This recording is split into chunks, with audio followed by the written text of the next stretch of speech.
Hey guys, how you doing? I'm Mauricio, and today we're going to be reviewing the SMAD Canon C100.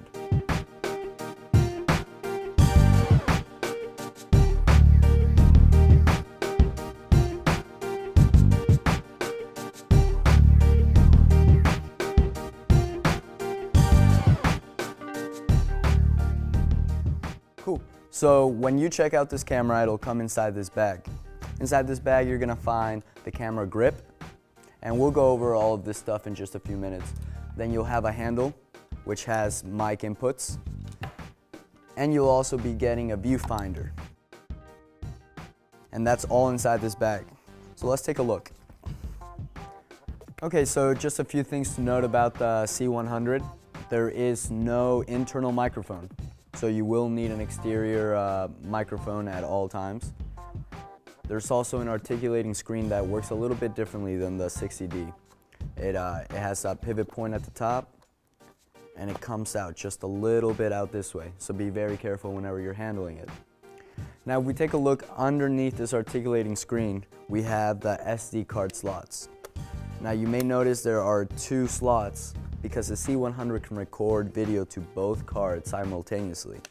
And in addition to that, if we take a look right here, we have a true HDMI output, which we can use with an external recorder to record uncompressed video, which comes really in handy when shooting in low lights, when you're going to do a lot of post-processing kind of color grading. If we take a look at the side over here, we have a battery release button. You swing that forward, push the battery to the right, and it should come right out. Then with one hand, you just pull it right out. To put the battery back on, you simply push it forward, and then you lock it to the left, and you'll hear that click. That's when you know the battery will not come back out. All right, let's throw on some accessories. One of the most important accessories for the C100 is the camera grip. Now, with the camera grip, we have a few buttons we should be aware of. We have the start and stop button on the front. We have an aperture set dial on the top, and we have a custom button right here which we'll go over in a few minutes. Now you also have a navigation pivot button right over here which can click and you can move side to side. It makes it really easy to navigate through the menus, change your aperture, ISO, and we'll be going over all of that. Now let's go over how we assemble the hand grip. If you take a look right here, there's a little top. The top should always be on there when the grip is not being used. It's a simple screw mechanism. Now, from outside the grip, you have this plug which plugs right into the center piece right here. The first thing you want to do is grab it and make sure you're not tugging on the wire. And you want to really push that in. Push it in all the way. When you hear about 2 clicks, you know you're good to go. Then you want to hold it, and there's a dial, a screw dial, which fits right there, and you just want to screw that right on.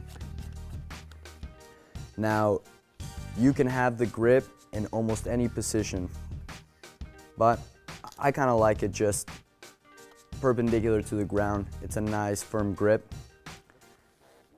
and it fits on just like that. So now we're going to take a look at the top handle for the C100. This can be very useful in situations where you have to get low to the ground and hold the camera from the top. Let's take a look at some of these buttons. For starters, we have the start and stop button, which should be, when holding properly, should be right over the thumb. If we take a look on the other side, we have individual settings for each channel. At the top, we have an A for automatic and an M for manual. You should probably avoid using the automatic feature at all costs because there's a lot of times where you hear a lot of background noise, and if the audio is not loud enough, the camera will try and compensate for that, and you'll hear a lot of static in the background. So always try and have that on manual, and then you can manually set the level on the top right here dial.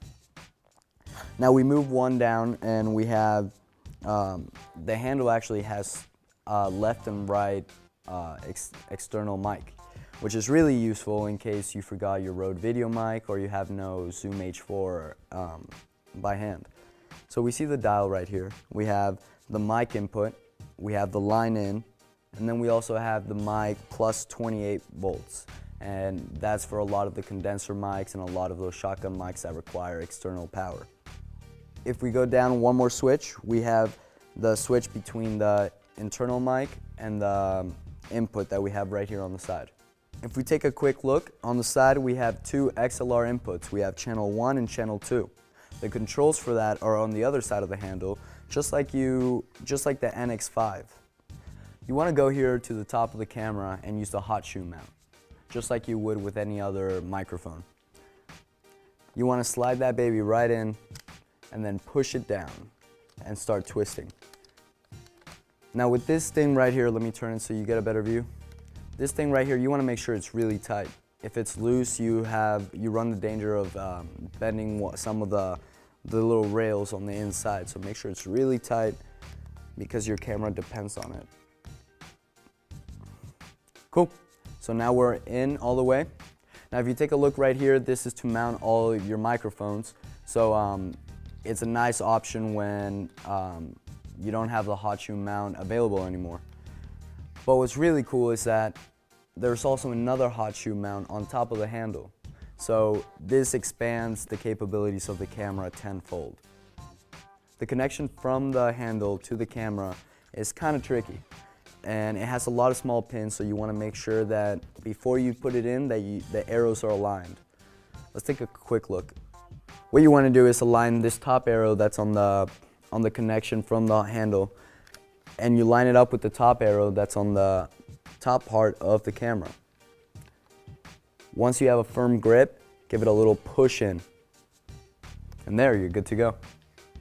Now to take it out, it's a little bit tricky because it has a lock-in mechanism so it doesn't get pulled. There's an individual metal sleeve which you have to pull individually out, and it comes right out. If it's not coming out, it's not because it's jammed, it's because you have to mess around with the code sleeve. So it's never a good idea to just try and pull it out.